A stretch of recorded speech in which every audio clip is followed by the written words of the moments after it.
বাসনগুলো তাড়াতাড়ি মেজে নিয়ে বাড়ি যাই। মনটা কেমন জানি কু ডাকছে।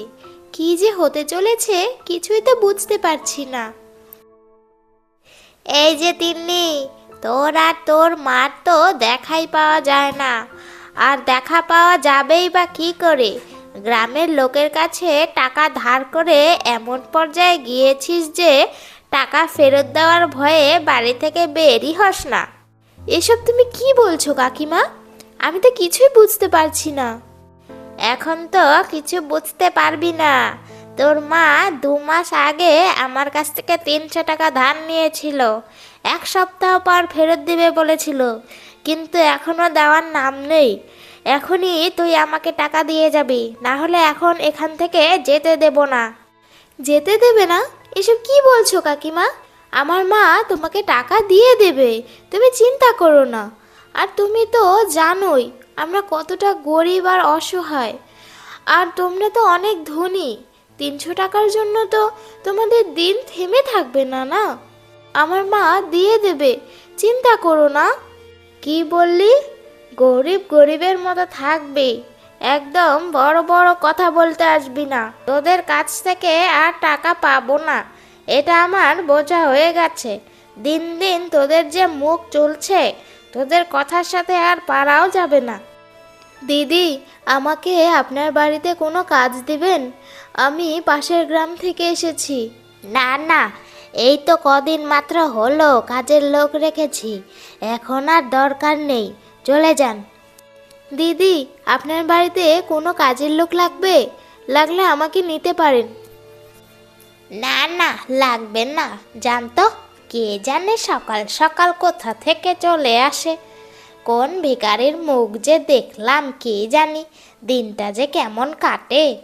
তিন্নির মা সেদিনও কারো বাড়িতে কাজ পেল না, মন খারাপ করে বাড়ি ফিরছিল। তিন্নি রে, আমাদের ভাগ্য যে এতটা খারাপ কেন বুঝতে পারি না। পাশের গ্রামে গিয়েছিলাম কাজের খোঁজে, কিন্তু কোথাও কোনো কাজ পেলাম না রে। মা, সকালে মিতালি কাকিমা আমাকে অনেক কথা শুনিয়েছে। তুমি নাকি ওনার কাছ থেকে 300 টাকা ধার নিয়েছ, প্রায় 2 মাস হয়ে গেছে। এই নিয়ে আমাকে অনেক কথা শোনালো। এভাবে রোজ রোজ লোকের কথা শুনতে একদম ভালো লাগে না মা। কি করব রে মা, তোর বাবা মারা যাওয়ার পর আমাদের যে এত দুর্দশা নেমে আসবে এটা কখনো ভাবিনি। তোর বাবা তো মরেনি, তোর বাবা মরে গিয়ে বেঁচে গেছে। আর আমি না পারছি তোকে কোনো শখের জিনিস কিনে দিতে, আর না পারি তোকে ভালো ঘরে বিয়ে দিতে। মা, আমি আজকে কাজের খোঁজে বের হব। আশা করি একটা না একটা কাজ পেয়ে যাব। তোমাকে আমার দিব্যি। মা, তুমি আজকে আর আমাকে না করবে না। এসব তুই কি বলছিস রে মা? আমি বেঁচে থাকতে যে আর কত কি দেখতে হবে। ঠাকুর, একটু দেখো আমার মেয়েটার যেন কিছু না হয়। তখন তিন্নি কাজের খোঁজে 2 গ্রাম পেরিয়ে তালসিপাই নামে এক গ্রামে যায়। তিন্নি লোকের বাড়ি বাড়ি গিয়ে কাজ পাওয়ার জন্য অনুরোধ করতে থাকে। এত সুন্দর একটা মেয়ে লোকের বাড়ি কাজ খুঁজে বেড়াচ্ছে। মা, এই মেয়েটা কোন গ্রামে থাকে? কি জানি রে বাবা, হয়তো আশেপাশের কোনো গ্রাম থেকে এসেছে।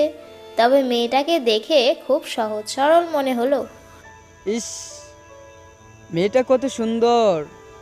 এই মেয়েকে যদি আমার বউ করে পেতাম তাহলে রাজরানী করে রাখতাম। আর ওইদিকে তিন্নি এক বাড়িতে কাজ পেয়ে যায়। এই আনন্দে সে তার মায়ের কাছে যেতে লাগলো। এই যে এসেছে সুন্দরী রূপসী, সারাদিন ধেই ধেই করে ঘুরে বেড়াবে, খেয়ে দিয়ে তো কোনো কাজ নেই। কি হয়েছে কাকিমা? তোমরা সবাই আমাদের বাড়িতে যে, কিছু কি হয়েছে? কি আর হবে, তোর মা আমার কাছ থেকে যে টাকা নিয়েছিল সেটা এখনো পর্যন্ত দেয়নি। আর গ্রামের প্রায় প্রত্যেকটা লোকের কাছ থেকে টাকা ধার করে রেখেছে। এতগুলো টাকা শোধ করবে কিভাবে? তোদের মতো গরিবদের তো আবার লোকের টাকা মেরে খাবার অভ্যেস আছে। দেখো কাকিমা, এভাবে বলো না। আজকে আমি একটা কাজ পেয়েছি, পরের মাসে টাকা পেলে আমি আস্তে আস্তে সবার টাকা শোধ করে দেব। তোদের এইসব নাটক অনেক দেখেছি, আর না, তোদের আর এই গ্রামে থাকতে দেওয়া যাবে না। এখনই তোরা এই গ্রাম ছেড়ে চলে যা। এসব তোমরা কি বলছো? গ্রাম ছেড়ে চলে গেলে আমরা কোথায় গিয়ে থাকবো? আমাদের গ্রাম থেকে তাড়িয়ে দিও না। না না, আর কোনো বাহানা চলবে না। তোরা এখনই গ্রাম ছেড়ে চলে যা, হতচ্ছাড়া। মা তিন্নি, চল আমরা চলে যাই। আমরা চলে গেলে যদি গ্রামবাসীরা ভালো থাকে তাহলে তাই থাক। চল মা, চল। হ্যাঁ হ্যাঁ, যাও যাও, এক্ষুনি চলে যাও। আপদ বিদায় হলো। তখন তিন্নি আর তিন্নির মা এই গ্রাম ছেড়ে চলে যায়। তারা হাঁটতে হাঁটতে তালসিপাই গ্রামের পাশেই একটা জঙ্গলে চলে আসে। তিন্নি রে, আমরা কোন জঙ্গলে চলে আসলাম? তবু গ্রামবাসীদের থেকে ভালোই আছে। এখানে অন্তত কারো কথা শুনতে হবে না। জঙ্গলের ফলমূল খেয়ে বেঁচে থাকবো। তবুও কোনোদিন আর ওই গ্রামে ফিরে যাব না। তা অবশ্য ঠিকই বলেছিস রে মা, কিন্তু হিংস্র পশুরা তো আমাদের ছাড়বে না রে। আমরা তো তাদের কোনো ক্ষতি করিনি, আশা করি তারাও করবে না। আর কপালে কি আছে সেটা পরেরটা পরে দেখা যাবে। অনেকদিন পরে জঙ্গলে আসলাম, তাই না রে বোন? হ্যাঁ রে দাদা, আমার তো কলেজের চাপে বাড়ি থেকে বের হওয়াই হয় না।